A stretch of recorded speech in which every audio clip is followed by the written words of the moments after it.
Totoo lang talaga mga kabayan,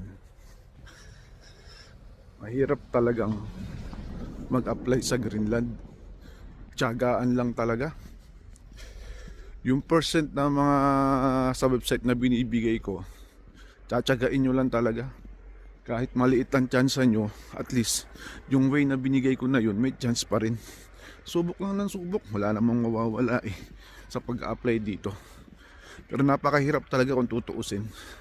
Pero yung mga website na yun, legit yun, as in na legit. Kasi sa pag-apply doon ko rin pinagpapasa yung mga kamag-anak ko. Kaya hindi ako makapag-repair dito. Kaya gusto ko, magtyaga rin sila mag-apply. Parang kagaya ninyo. Maging fair tayo.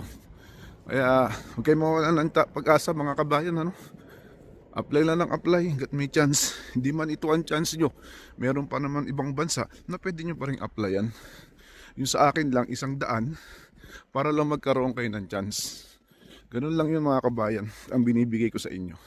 At sana wag niyo mamasamain kung hindi agad kayo makapasok o makarating dito. At least nagbigay ako ng chance o daan para kayo makarating dito.